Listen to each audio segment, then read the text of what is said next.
And now a brief reading from Live Well, Die Holy by St. Robert Bellarmine.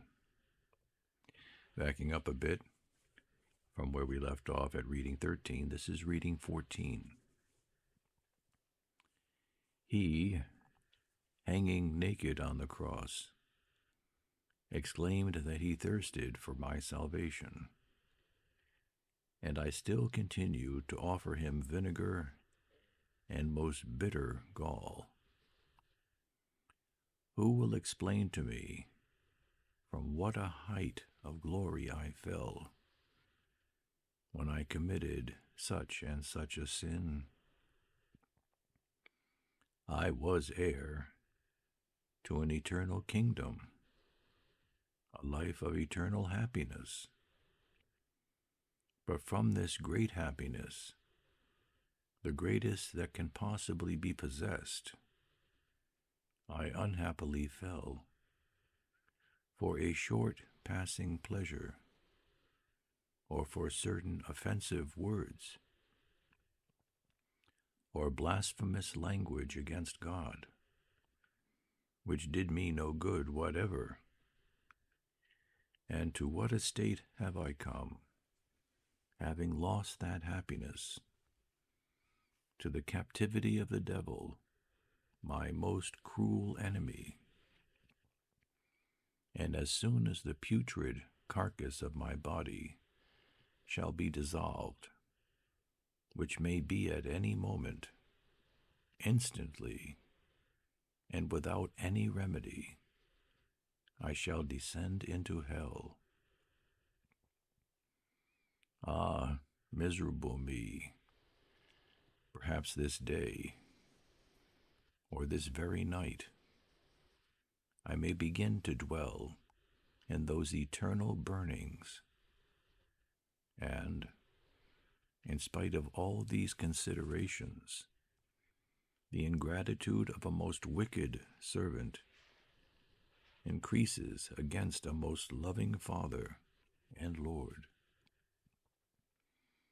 For the more he had loaded me with benefits, so much the more have I offended him by my sins. Whoever you are that reads this book, such are the sentiments you should excite within your heart. Earnestly do I hope that you may obtain of God the gift of contrition. The penitent King David once entered into the chamber of his heart after having committed adultery, and soon possessed of true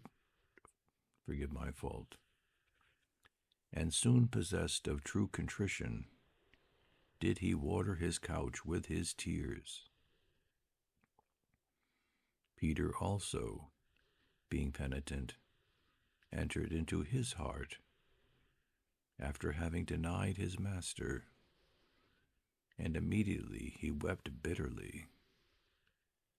Magdalene, being penitent, entered also into her heart, and she began to wash his feet with her tears, and wiped them with the hairs of her head.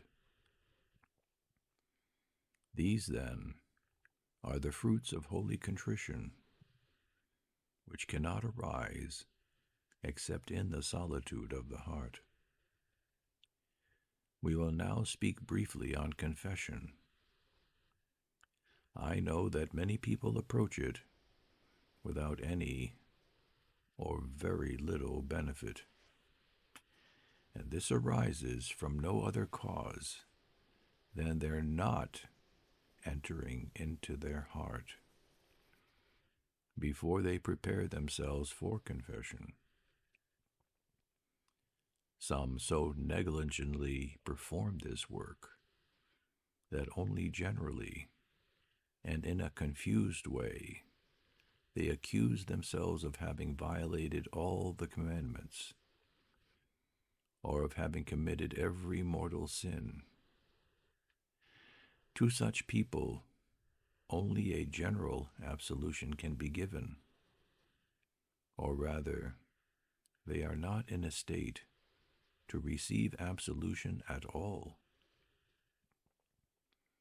Others, again, relate their sins indeed in a certain order, but they make no mention of persons, place, time, number, and other circumstances. This is a great and general negligence. It is one thing to strike a priest, and another to strike a layman, since to the former offense excommunication is annexed, but not to the latter. It is one offense to sin with a virgin, another with a person consecrated to God, another with a married person, another with a harlot. One thing to have committed the offense once, another to have been guilty of it many times.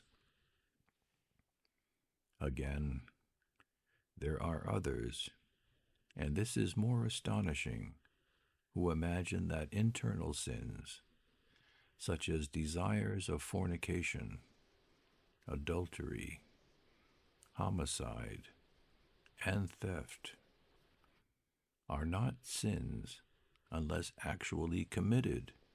Exclamation point. I think I probably should read that line again, don't you?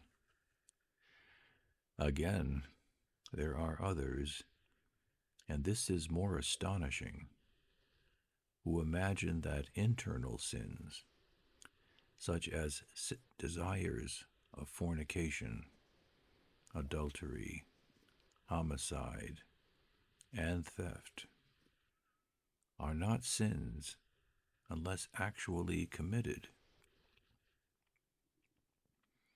nor even immodest looks, nor impure touches, nor lascivious words. And yet our Lord himself expressly says, quote, "Whoever looks on a woman to lust after her has already committed adultery with her in his heart." End quote. He, therefore, who wishes to examine his conscience well and to make a good confession must first read some useful book on the method of making a proper confession, or at least consult some pious and learned confessor. Then let him enter into the chamber of his heart, and not hastily, but accurately and seriously examine his conscience, his thoughts, desires, words, and actions, as well as his omissions. Afterwards, he should lay open his conscience to his director and humbly implore absolution from him, being ready to perform whatever penance may be imposed upon him.